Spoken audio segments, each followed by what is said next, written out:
Maintenant, donc, nous allons voir ça sur un autre type d'image. Donc, on va aller dans File, Add File, et on va prendre maintenant le gendarme, par exemple. Voilà. Voilà. Donc, on va ajouter nos fichiers.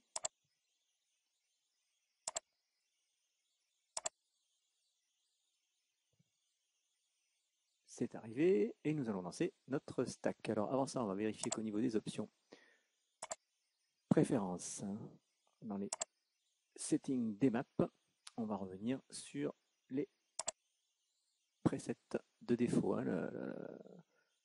présélection avec une estimation radius à 10 et un smoothing radius, je vais y arriver, à 5. Voilà, donc j'applique, je fais OK et je vais lancer mon stack en démap. Bon, donc maintenant on va pouvoir essayer de régler notre contrast threshold avec une estimation radius à 10, donc comme c'est dans les paramètres par défaut. Voilà, alors j'amène mon petite fenêtre ici et on va faire varier ça. Donc on va être obligé de l'augmenter considérablement. Voilà. Voilà, donc là on entoure bien nos contours, on est bien noir au niveau du fond. On a quelques zones au niveau de l'insecte qui sont noircies, mais c'est pas bien grave, ça a l'air d'être tout à fait correct. On va essayer ça. Bon, voilà, nous venons d'obtenir donc notre image. Elle semble parfaite, enfin parfaite pas tout à fait, mais quand même d'une très très bonne qualité avec une estimation radius réglée à 10, donc avec les réglages de base de Zeren. Pas la peine d'aller plus loin. Bon, on va voir qu'il y a quand même quelques petits défauts, mais qui ne sont pas liés à ces réglages. Ce sont des défauts éternels dans les logiciels de compilation. C'est au niveau des superpositions. On a des flous au niveau des flous de superposition. Mais ça se réglera. C'est vraiment très très facile à régler avec Zeren. Avec l'outil de retouche, nous verrons ça plus tard. Vous voyez ici, un petit peu de chaque côté des antennes, autour des pattes également. On a des zones de flou. Et puis, juste une toute petite zone, voilà, ici, qui est un petit peu colorée autour de l'antenne. Donc ça c'est pareil, dans Photoshop, ça se corrigera. C'est une image qu'on peut tout à fait garder. On peut tout à fait conserver ce réglage de 10. On pourrait l'affiner un petit peu, peut-être en augmentant un petit peu l'estimation radius. Voilà. Bon, on va en rester là pour cette image. On va donc maintenant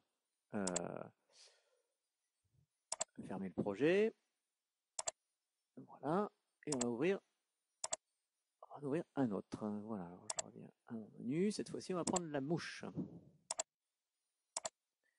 Voilà, j'ajoute mes images.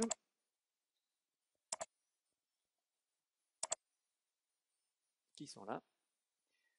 Dans mes options, on n'a pas changé, donc on est toujours à 10 d'estimation radius. Et on va essayer, on va lancer notre stack en debap.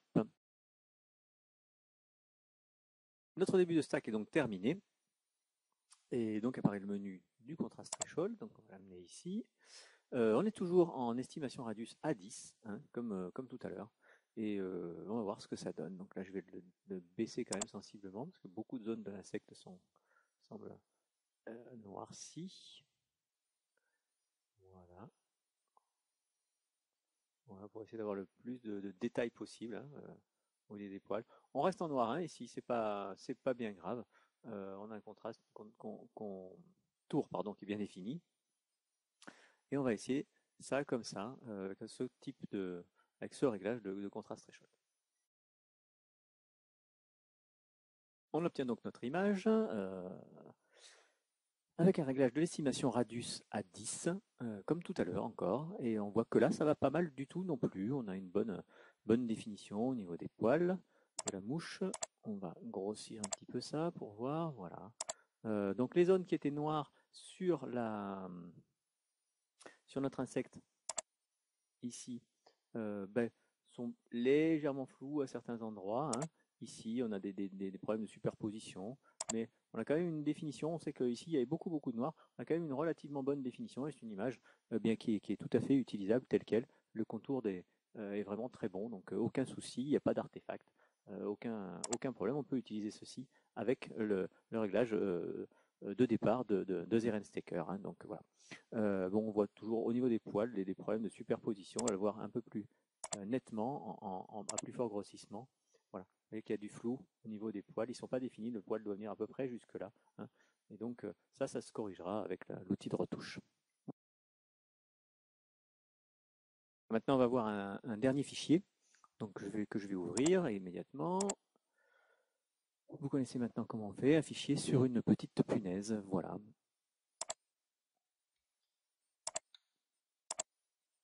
Donc on a importé nos images TIFF et on va lancer le stack. Nous sommes toujours réglés à 10 en estimation radius. Voilà, je viens de lancer mon stack et on va attendre que notre image se produise. Voilà donc notre menu de réglage du contrast threshold et on va regarder ce que ça donne, les possibilités de réglage avec un estimation radius à 10. Donc on va essayer de diminuer un petit peu, voilà, pour obtenir des contours le plus correct possible. On voit que on a quelque chose qui nous ennuie à ce niveau-là. On ne va pas en tenir trop compte, hein. On va tenir compte un petit peu plus de l'ensemble du bord. Voilà, surtout de cette zone-là, et puis on va laisser ça comme ça. Et on verra comment ça sera géré, et comment on le gère après, nous, au niveau de l'estimation radius, s'il faut l'augmenter ou le diminuer. Notre stack vient de se terminer, donc on a une image qui est pas géniale. Bon, l'image en elle-même n'est pas fabuleuse, hein, de toute façon, cette tête de punaise. On a quelques défauts, voilà, qu'on peut voir ici, donc notamment là autour des pattes, ici, on a des zones de flou également sur la tête ici, donc rien n'est génial. Le contour est plutôt bon, là-haut il n'est pas excellent, on a un flou, mais c'est peut-être le stack qui est comme ça. On va voir ça. On va quand même changer l'estimation radius en le mettant, en élargissant un petit peu pour voir ce que ça donne. Donc je vais dans mes options, préférences, des map settings, et je vais mettre mon estimation radius à 30, voilà. J'applique, je fais OK et je relance mon stack, align stack all des maps. Ça y est, donc on en est à notre réglage. On a l'impression que c'est un petit peu mieux, hein, au niveau de la définition des contours et qu'on va pouvoir faire un petit peu mieux à ce niveau-là. On va resserrer un petit peu. Voilà, on va essayer ça comme ça, pour pas trop charger noir quand même la punaise, parce que là ça ferait beaucoup. On va voir un petit peu ce que ça donne.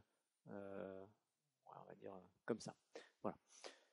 Oui, ce sont des réglages qui sont assez fins, qui sont un petit peu au feeling, et on va regarder un petit peu si dans ces zones-là on est amélioré au niveau du fond et si on a toujours ces gros artefacts qu'on avait à ce niveau-là.